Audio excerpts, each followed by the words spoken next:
Thomas Wagner and Stephanie Holzhuber always dreamed of becoming parents. Their 2-year-old Max arrived in 2022. He seemed perfectly healthy until one night when Max was 7 months old. Stephanie was in panic and goes like, Thomas, I think Max has a seizure. Max was really lying on his side and he clearly looked like he was having a seizure. For weeks, he kept having seizures, and after genetic testing, a doctor told them Max had Alexander disease, and then said this.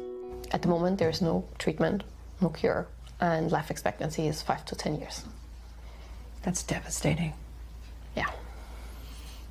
Alexander disease is a rare genetic disorder affecting less than 1 in a million kids that progressively damages the nervous system. This whole notion of there's nothing you can do, that's not right. There's always something you can do. Thomas immediately started Googling. What is Alexander disease? It's all these words that I just did not understand. Like Alexander disease is caused by a mutation of the GFAP gene in astrocytes. And you're I don't even understand what you're saying. Since he works for YouTube, owned by Google, Thomas was familiar with Gemini and realized the AI chatbot could help him understand complicated research. I can upload a paper or a scientific article and I can go, hey, Gemini, can you explain this to me like at high school biology level? And so it translates these complex things into much more simpler explanations. The AI could also compare scientific papers and find possible connections to his son's disorder. They've identified these things and they look promising, like could that lead somewhere? Then I asked Gemini, can you help me draft an email to the author of this paper, asking effectively if there might be an opportunity to explore this in Alexander disease. I think he was super excited how quickly they actually responded. One of his emails was to Dr. Pranam Chatterjee, an assistant professor at Duke. Had you ever heard of Alexander disease? No, I did not.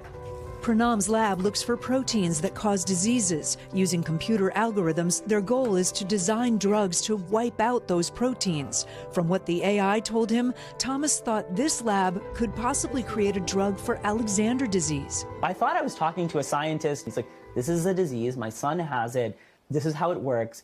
I think your technology can solve it. Thomas helped raise funds, and Pranam's lab is now working to find a treatment. I will spend the rest of my career doing this if it takes that long. We will find a cure. In February, they met for the first time at a conference in Philadelphia. There's no chance he would have been at that conference working on Alexander disease if I hadn't sent him that email. That's why I keep sending folks emails. And it's because of Max, right? For sure. You want to go inside? Thomas and Stephanie say in a lot of ways, Max is just like any other toddler, a happy and curious boy with a big personality. We sometimes say he's the mayor because wherever we go, he needs to wave at everyone and greet everyone, and he just loves people. He enjoys playing, making music, being with others. Because of Thomas, there are now 10 different research groups working to help kids like Max. It feels like medicine sometimes happens in silos. Correct. Like people at one place don't know what the other place is doing. It's not the easiest to make those connections, but Thomas did that. After everything that Thomas has done, how are you feeling? I'm less scared of the future. I'm not a scientist, I'm not a doctor, I'm just a dad. Gemini has made me a dad that understands Alexander disease a little bit better, but I am really still just a dad who's trying to do the little I can do to make a difference.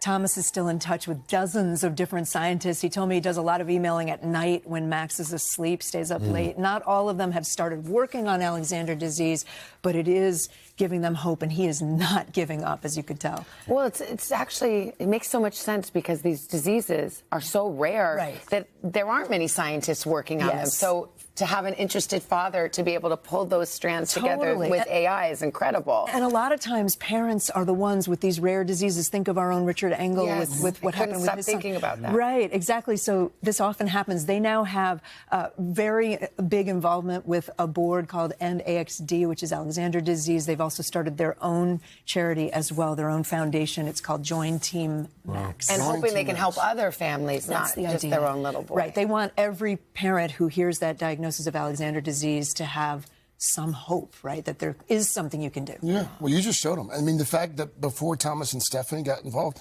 we've got 10 groups now. Yeah. That's who wouldn't have been if he hadn't written those emails. Well, even the scientists saying, I had no idea it had an application to this. It's pretty incredible. We also just say it's nice to get an AI story that's good. Yeah. Doesn't scare us. Positive. So thank you for bringing that. Kate.